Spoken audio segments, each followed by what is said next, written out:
Mas eu queria fazer uma pergunta, não sei se vai ser um parênteses muito distante. Eu queria fazer uma pergunta sobre a Inquisição. Eu queria que você conversasse um pouquinho sobre a Inquisição. E eu queria entender o que tornou a Inquisição estatal. Porque você comentou sobre isso num determinado trecho do livro, né?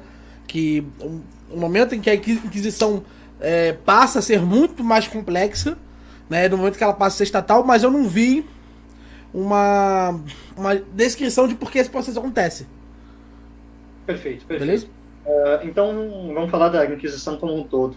A Inquisição, ela não surge num ponto específico, é um processo muito, muito longo, de muitos anos, e que ela surge inicialmente devido à questão dos cátaros, que é justamente essa questão de mais um poder que mostra aí uma oposição à própria igreja. E surge aos cátaros, que eram uma seita maniqueísta, e que eles estabeleciam o quê? Havia dois deuses, como todo maniqueísmo, um bem e o mal. O bem era espiritual e o mal era físico. E pelo mal ser físico, tudo aquilo que está no mundo físico, que é físico, é ruim.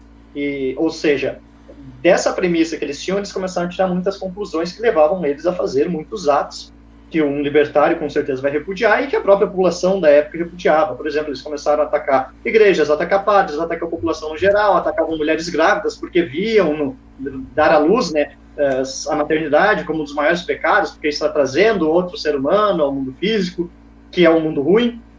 Enfim, e aí acabou que começou a acontecer que a própria população e os poderes dos próprios senhores feudais e reis ali começou a tomar atitudes contra eles. Só que muitas vezes eles tomavam uma atitude sem nem mesmo julgar a pessoa, sem dar um julgamento, começavam a fazer um linchamento, etc. Tem até um caso que eu cito de um que foi preso e a população foi lá na cadeia, tirou o cara e linchou, né? E a igreja vem justamente para impedir, com a Inquisição, que acontecesse esse tipo de situação.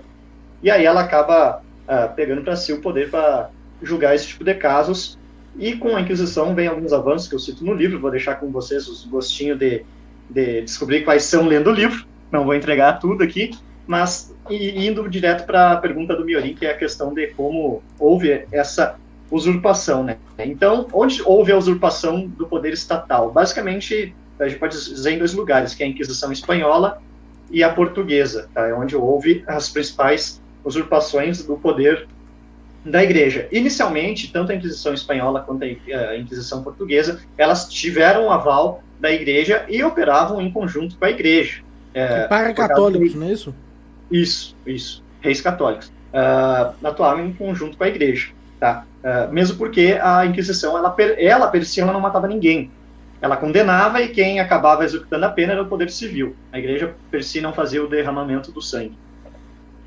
E aí, acabou que alguns reis da Espanha e de Portugal, já nesse período que começa a surgir essa questão da centralização e do ganho do poder temporal em relação ao poder da igreja, que já começa a ser mais para a parte final, eles acabam usurpando o poder da igreja e acabam usando esse poder da Inquisição para fazer medidas que eles acreditavam que seriam boas para eles. Entendi. A partir daí que começam realmente os abusos, né? Entendi. Outra coisa que para mim ficou em dúvida era sobre. Você comenta em determinado momento que as penas eram voltadas a católicos. Sim, a Inquisição só julgava os católicos. Isso. Mas em outro momento você comentou uma parada que eu achei muito legal, que era a possibilidade de transferência da pena na justiça civil para a justiça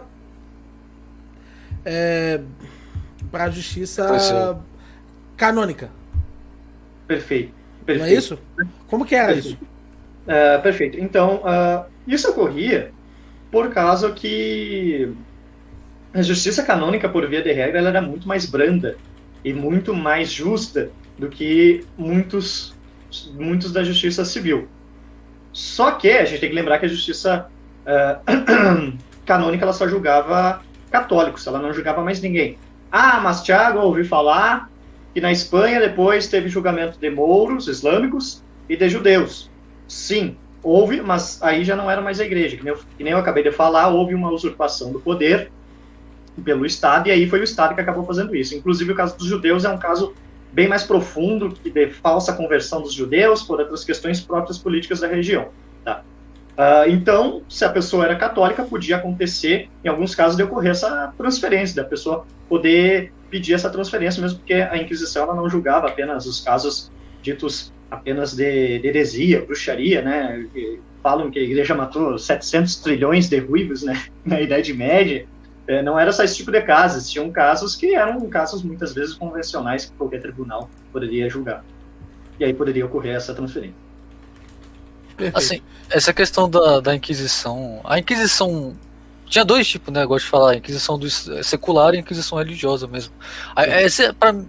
Pelo que eu entendo, elas sempre meio que coexistiram. Você vai ter, por exemplo, no caso de Joana d'Arc. Aquilo foi o julgamento de um tribunal secular. Sim. E aí acusaram ela de bruxaria. E aí, foi queimada. Mas o bispo que fez aquilo foi excomungado depois. Né?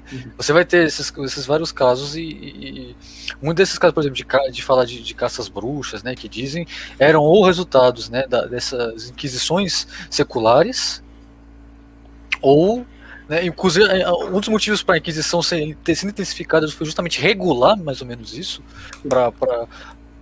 enfim, continue. Inclusive, o caso da Joana d'Arc está citado no livro. Está citado no livro sob a forma, inclusive, de uma citação que eu fui atrás, não deu vontade na hora de ir atrás, que é uma citação mais ou menos assim, ó. Qual é o... você já ouviu falar sobre o caso da Joana d'Arc? Né? E aí é um artigo relativamente pequeno, mas interessante, do... Professor Felipe Aquino, não? O quê? Isso, professor Felipe Aquino, não? Exatamente. Ele é um livreto também. É um livreto? Ele é um livreto, mas deve ter em artigo também. Mas é pequenininho, tinha 50 páginas. 50 e poucas páginas. Fininho. Que eu achei interessante dar uma olhada também, que eu nunca tinha ouvido falar sobre... já tinha ouvido falar sobre Joana d'Arc, mas nunca tinha ouvido falar que o caso dela havia sido julgado por um tribunal civil. Um tribunal estatal. Eu não sabia disso. Para mim, ela havia sido julgada pela igreja. O caso do Galileu também. O pessoal diz que o Galileu foi morto. O Galileu não foi morto, foi condenado a rezar.